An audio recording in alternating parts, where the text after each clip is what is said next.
हसन बिन सबा की जन्नत और खुदकुश हमला आवर। नाजरीन, 11वीं सदी ईस्वी का जमाना था। सल्जोकियों का दौर हुकूमत था जो एक तरफ मगरिब में सलीबियों से नबर्द आजमा थे और दूसरी तरफ मंगोल यलगार को रोक रहे थे। इसी दौर में फिरका बातनिया ने सर उठाया। इसका मिशन मुनाफिकाना पॉलिसियों के जरिए इस्लाम की बुनियादें खोखली करना था। हसन बिन सबा इसी बातनी फिरका का बानी था। हसन बिन सबा सन 1050 ईस्वी में ईरान के शहर तूस मशद में पैदा हुआ।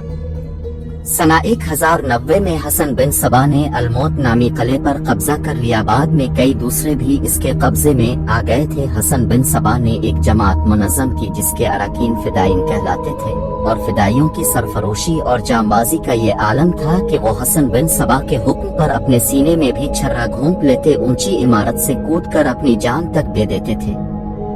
हसन बिन सबा जिसने न सिर्फ तारीख में जगह बनाई बल्कि अपने शातिराना और साजिशी कमालात की ऐसी दास्तान रकम की कि आने वाली नस्लें भी इसका नाम सुआन कर कामती रही। वो किरदार जिसके साथ सिर्फ इसके चंद साथी थे मगर वक्त के बादशाह भी इस पर हाथ डालने से डरते थे और जो हुक्मरान इसके खिलाफ कार्रवाई की कोशिश भी करता इसे बेदर्दी से कत्ल कर दिया जाता। हसन बिन सबा शुरू में इस्माइली फिरके से ताल्लुक रखता था और एक जमाने तक अपने आप को सानी जाहिर करता रहा, मगर बाद में इसने अपने ही नए फिरके की बुनियाद रख दी और खुद को खुदा का एलची और इमाम बनाकर मज़हब इस्लाम की बेखकानी करने लगा। इसने ताउम्र अपने आप को अहले इस्लाम जाहिर किया और अपने पैरोकारों को गुमराह करता रहा। हिप्नोटिज्म का बाकायदा इस्तेमाल सबसे पहले हसन बिन सबा ने ही किया था। इससे पहले ये इल्म एक नामालूम हैसियत से मौजूद था। इसने मशहूर कला अलमावत में अपनी हुकूमत कायम की और यही मशहूर और बदनाम जमाना जन्नत तामीर की गई, जहां हसन बिन सबा ने 35 बरस तक हुक्मरानी की और 90 साल की उम्र में तबाही मौत मरा, क्योंकि किसी को इसके कला के करीब आने की जुर्रत भी नहीं हुई। हसन बिन सबा की कामयाबी की सबसे बड़ी वजह उसके फिदाइन थे।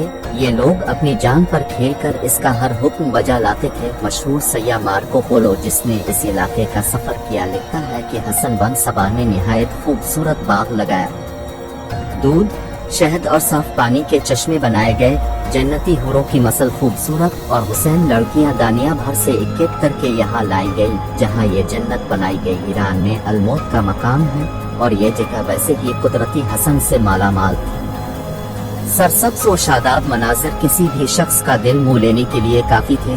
किसी को इस जन्नत के अंदर जाने की इजाजत न थी। नौजवान फिदाइयों की जमात हमेशा हसन बिन सबा के पास रहती थी। इनमें से कुछ फिदाइयों को भंग पलाकर बेहोश करके बाग में पहुंचा दिया जाता था। जब वो होश में आते तो अपने आप को सरसब्ज़ व शादाब बाग में खूबसूरत लड़कियों के झुरमट में पाते और वो ये ख्याल करते थे कि वो हकीकी जन्नत में पहुंच गए हैं। इसी दौरान खूबसूरत लड़कियां उनको जाम कोसर के बहाने दोबारा भंग पला देती, जिससे वो दोबारा बेहोश हो जाते। इसी दौरान उनको बाग से वापस बाहर पहुंचा दिया जाता और जब वो होश में आते तो उन्हें बताया जाता कि जब हसन बिन सबा का फितना बहुत बढ़ चुका तो सल्जूकी सुल्तान मलिक शाह ने इसके खिलाफ लश्कर कशी का फैसला किया।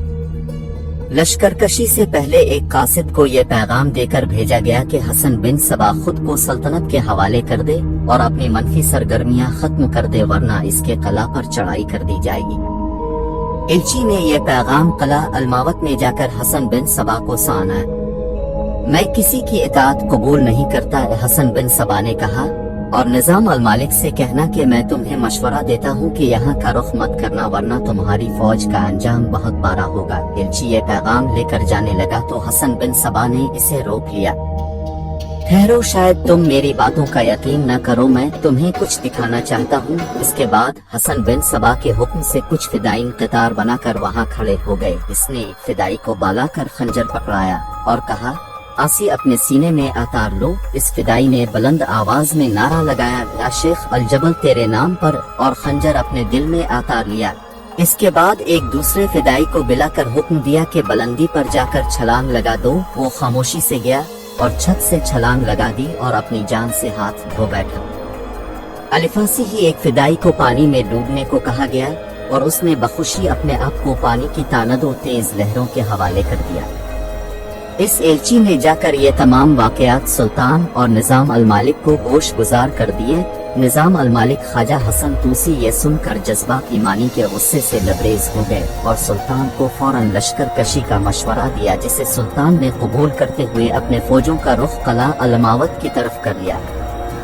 حسن بن صبا نے یہ سانا تو زیر لب مسکرایا اور کہا، حسن توسی کو قتل کر دو، بس اتنا ہی کہنا تھا، اور خواجہ حسن توسی کو قتل کر دیا گیا اور عظیم الشان لشکر راستے سے ہی واپس ہو لیا۔ بعد میں سلطان ملک شاہ کو بھی قتل کر دیا گیا۔ قتل کرنے کا طریقہ بڑا سادہ ہوتا تھا، فدائی مطلوبہ شخصیت تک کسی بھی طریقے سے پہنچتا تھا اور اس کو قتل کر کے ایک بلند نعرہ لگاتا تھا، یا امام الجبل حسن بن صبا، تیرے نام پر تیری جنت سے اللہ کی جنت میں جا رہا ہوں، اور اپنے دل میں خنجر آکار لیتا تھا۔ ایسے ہی حسن بن صبا نے اعلیٰ شخصیات اور وقت کے بہترین علم کرام کو قتل کروایا، حتیٰ کہ اپنے آخر دور میں یہ فدائی باقاعدہ کرائے کے قتل بن گئے، اور عیسائیوں کے کہنے پر انہوں نے سلطان صلاح الدین ایوبی پر بھی 3 قاتلانہ حملے کیے، مگر ایوبی سلامت رہا۔